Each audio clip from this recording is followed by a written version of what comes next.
Hey guys, good afternoon. Happy Wednesday. I wanted to come on here today and talk to you guys about a topic that's close to my heart. It's something that I work with my grief coaching clients on all the time, and it's something that I myself have used, and that is the power of reframing our thoughts when it comes to grief. Grief, as we all know, can be very overwhelming. But what if I told you that within grief lies the possibility for great transformation? That's why I'm talking about reframing today. So, what exactly is reframing?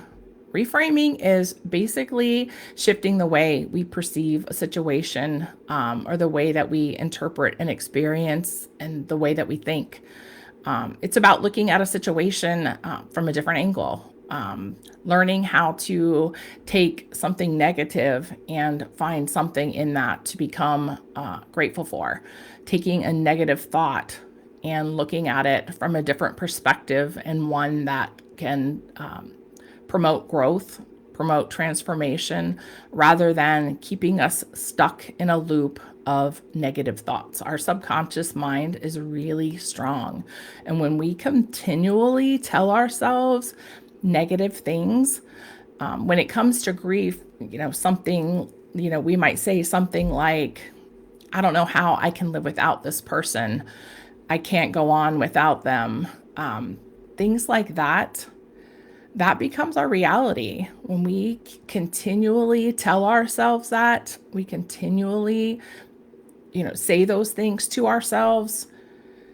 It just reinforces that negative part of our brain, that subconscious part of our brain that's really, really strong. And those are the things that just keep coming up for us, and that's how we become stuck in grief. So if you can find a way to reframe your thoughts and get yourself out of that loop, the more you tell yourself positive things, the more you change your perspective and are able to look at those negative thoughts, the negative view, in a healthy or positive way, or find gratitude in the situation. The more you stop those thoughts abruptly and change them to something positive, you can start to enforce positive things.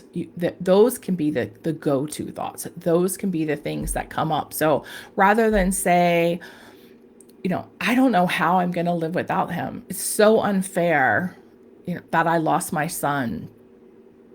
You can try shifting that perspective to something like, I'm so grateful that I was chosen to be his mom. I'm so blessed to have had almost 18 years with him. And when you repeat that to yourself and that becomes the story, that becomes the narrative that you tell yourself, you can start to reframe your thoughts. And that can be what your mind goes to if you catch yourself. We all know I've walked the path of grief many times. And losing my son was a pivotal moment for me. It was something that changed me. It's unlike any loss I had ever experienced, even in losing my first husband. Nothing compares to losing a child for me, or in my opinion, it truly is the greatest loss that we can suffer. So there were a lot of negative thoughts that went through my mind. And in order to change those thoughts, it took a lot of work, but I learned to reframe them. So by shifting my perspective, I allowed grief to be a part of my journey without letting it define me. So I was no longer the sad mom stuck in grief. I was able to experience joy and continue to embrace life and allow joy to coexist alongside my grief. In my grief coaching practice, I've witnessed incredible transformations with my clients who have embraced the reframing of their thoughts. Those who come to me with an open mind and an open heart and truly desire to have a shift in their life, who truly desire to get to a better place, I've seen significant results with them. I've seen them turn pain into purpose and turn sorrow into strength and despair into determination. And you can too. If you're looking for someone to help you, if you're looking for someone to support you, I believe that I'm the perfect person for that.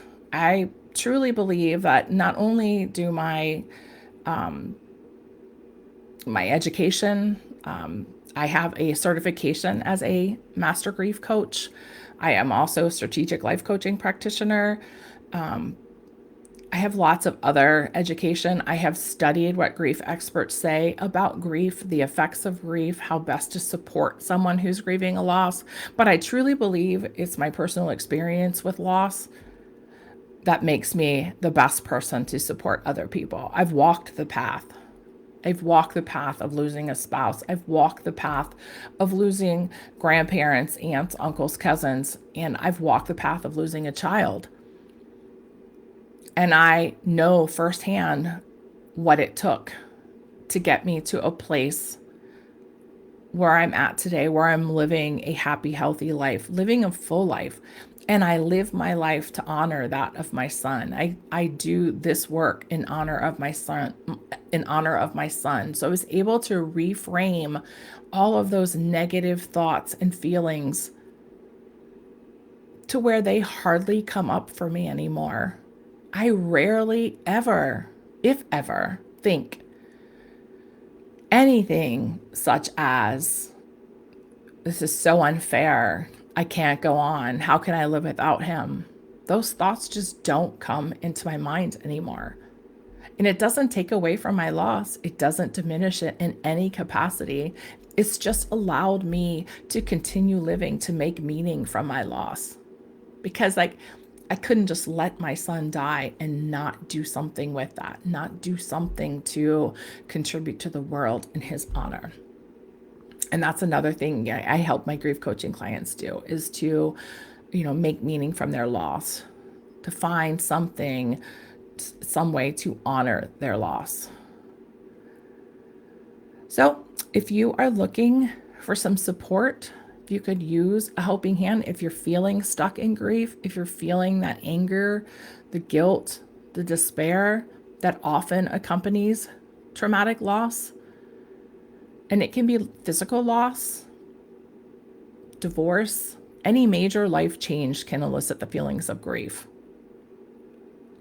Please, I invite you to visit my website at livingingratitude.com. You can also find it in my bio here on my Facebook page. You can message me directly, but through my website, you're able to schedule a 15-minute complimentary discovery call so that we can talk, we can chat about your loss and figure out if we're a good fit.